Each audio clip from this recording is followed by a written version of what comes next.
flag.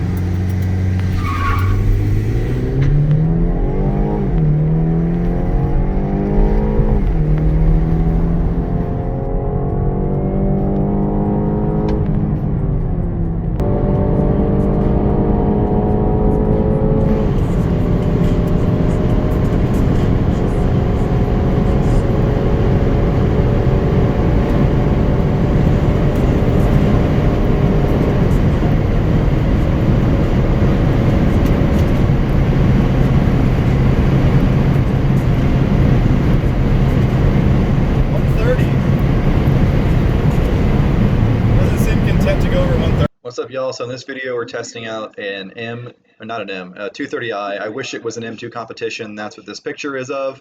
That's the one I'd probably get if I was going to get a BMW because it's nice and small, has a nice rear diff and really good power, and it's excellent little driver's car.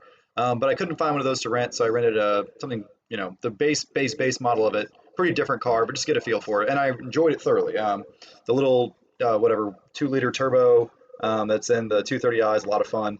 It's like 250 horsepower-ish. It was a convertible, so that was fun. It was just good to drive around in. So here's some 0 to 60 pulls, playing with its traction control and its, what do you call it, its launch control and stuff. But very fun little car. Out of the 3 cars I've rented this week to test drive, because I'm buying a new car soon, it's my favorite by a long shot. Yeah, it needs more power. Yeah, it needs AC seats, and BMWs don't really have that. It doesn't have remote start, a couple other little things like that. But here's some pulls and some top speed runs, and then it only goes 130, by the way. And then I'll give you my opinion at the end of the video.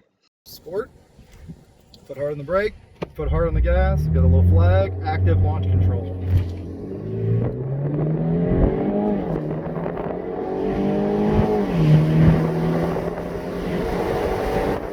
Nope. That's all you get, that little wheel chirp.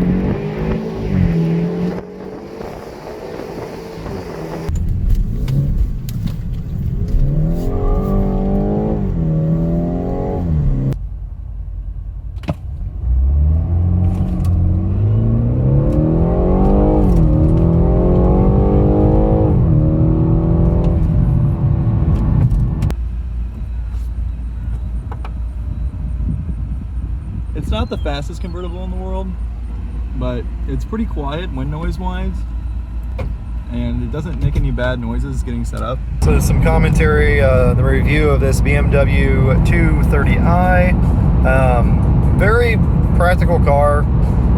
It's a ragtop convertible, so obviously there's a little bit of wind noise in here, but really pretty reasonable. We're doing 80. The seats are great. One of my favorite things are the seat adjustments. So it's got a 4-way lumbar support here. You can move the lumbar up and down your back as well as in and out like most cars, so that's excellent. The wings on the seat, you might not be able to see it in the video, they move. So I'm making them squeeze me now. Yeah, you can see them moving. They're pretty slow, but they do move. And they'll squeeze the crap out of you. I like them at the most wide setting, but for some spirited driving, that could be nice. There's also an adjustment down here you don't get on a lot of American cars. So for a taller driver, you can get the proper thigh support, which my Silverado had that. The problem with the seats are they're not ventilated, and that's something you only get on a BMW 5 Series and up. And that's pathetic, because this is still a $45,000 car, and AC seats are kind of a thing you want in Florida, especially if you're an old fat white guy. So that's a bummer, and it doesn't have remote start. This thing is great. Every car should have this. This is a touchscreen, right? You can do whatever up here with touchscreen, but you don't have to do that. You can control it all with this.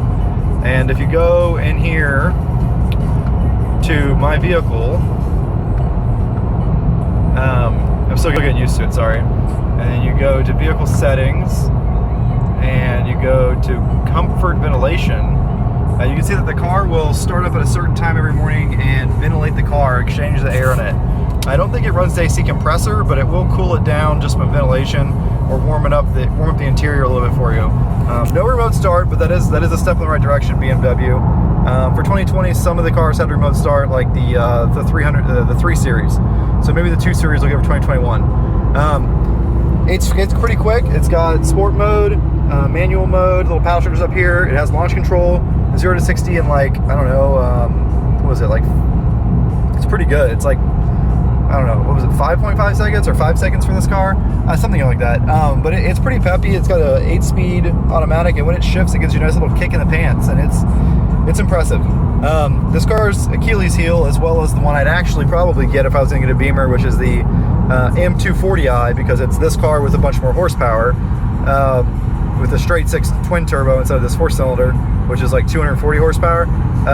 But both those cars have open rear differentials, so it's rear wheel drive, which is great. It handles good, but as soon as you break traction with this car, it's got to rely on electronic braking to try to straighten you out and stuff like that, and it's very intrusive. And I would just rather a mechanical limited slip, or even an electrical limited slip would be okay, as long as it wasn't using the brakes, an actual differential. So because it's got an open diff, these cars are kind of out for me, and because even the 3 Series doesn't have ventilated seats, it's also kind of out. But you know, we're on the search to find the perfect mud puppy car, so that's why we rented this. Definitely not going to get a convertible. It was just the one I could find. This is 2019, so I wanted to try it out. It was fun, but I would definitely never have a convertible. The back seats are another interesting thing. It has rear air, which is cool for a little car. The back seats are pretty upright, like most convertibles, but there's enough headroom for a full-size human being back here, which is more than I can say for my Camaro and for the Mustang we rented. So the back seats are actually pretty practical. It's actually a very practical little car. It's just missing a few key features that I must have. AC seats, remote start, Android Auto, and positive traction, limited slip rear diff. If it had 2 of those 4 things, I'd probably go for it, but it's missing all 4 of them. Android Auto will probably be available in 2021. But doing a lot of research in these Beamers, I've never really liked BMWs, mostly because of the car culture associated with them and the cocksuckers that drive them. It is a great piece of engineering, especially these newer ones. I wouldn't buy a used BMW. They don't last more than 100,000 miles. They're not really intended for that. But they're great for the first, 60, 80,000 miles to get rid of that thing before it falls apart. Depreciation's really bad.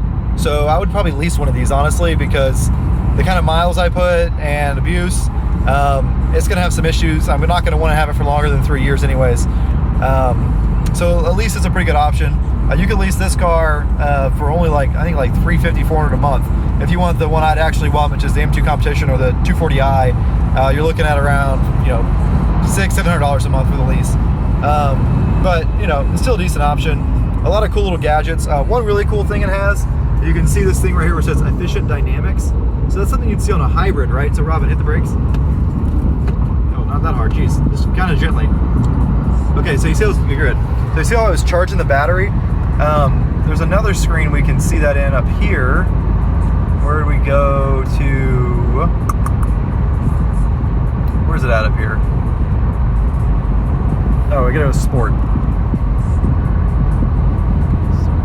Or maybe it's, here we go, Efficientdynamics. So this is the same screen. There's a speed trap ahead. So you can see right now we're using engine power, but Robin, get on the brakes slightly, like you did a second ago. And now we're coasting freewheeling, and the power is going the other way. Oh, hit the brakes some more. It's freewheeling. Let's go to charge mode. Doing it. Yep, charging battery. So you see that? So what it does is, it's not a real hybrid. It doesn't have a big electric motor and a big lithium battery and a bunch of expensive controllers, all that stuff. All it has is a slightly oversized alternator and a slightly oversized 12-volt battery, the regular 12-volt battery. But what it does is, when you're running the engine, it actually uses all electrical power to run the fans, the power steering, etc., the radio. It actually draws the battery down more than a regular car would. And while it's doing that, it's not spinning the alternator. The alternator has a clutch on it, like an AC compressor clutch. So the alternator is freewheeling right now. And then when you hit the brakes, it uses some of that inertia you have that you'd usually dissipate as heat through the brake system to charge up your battery. So it's kind of like a baby hybrid, but it really is cool because it's only adding one moving part, which is that clutch on the alternator. So it's not a very complicated system, and you are getting maybe 1% or 2% more efficiency, which is cool. That adds up. Also, when you're doing a 0 to 60 pull, you're not spinning the alternator, which is a 2% less drag on the motor, so more power is making it to the wheels. So a lot of little neat things like that that are cool. Like I said, it has launch control, which is cool for kind of an entry-level car. And I mean, honestly, the 2-liter twin turbo or something like that, it's got plenty of power. I mean, 240 horsepower on a small car like this, rear-wheel drive, it's a ton of fun on the wet road. You can slide it around, but it's really let down by the fact that it doesn't have a real differential. If you get the M240i, you can swap in the 3 Series M LSD. It's like not a smart differential. It's like a regular LSD, like 30% of power to the wheels, at least traction, yada, yada, yada. You can swap that in for a couple grand or several grand. It's about the same ratio and everything like that, but you don't really want to be swapping diffs on a brand new car, right? Just a quick look under the hood. So we got the twin turbo power, obviously, Beamer, little 4-cylinder. Looking at the piping coming off the turbos, see the turbo down there. No intercooler, so it goes straight from the turbo into the engine, which is kind of interesting. Big ass catalytic converter down there. There's a cat. This is turbo 1, turbo 2. Twin turbo power or something, whatever twin power means. I think it might mean a twin scroll. I don't really see 2 turbos, so do some research. I'm pretty sure that's just one big twin scroll turbo right there. Anyways, one other thing that's interesting is you see the starter or the alternator. It's got a clutch on it. That's for the hybrid stuff. It has a standard looking AC compressor. Maybe that'll be electric one day, so you can start the AC without running the engine. The real big battery. That's your electric power steering unit down there. Sway bar. Very accessible once you pull this little cover off, which just snaps right off. With this on here, you can't see anything. But of course, it's a clean little setup. And also, of course, because it's a Beamer, the engine is pointing the right direction. So that's pretty cool. Batteries in the back, that's just a little jump point right there. But nice little layout. Not a bad car, not super cramped.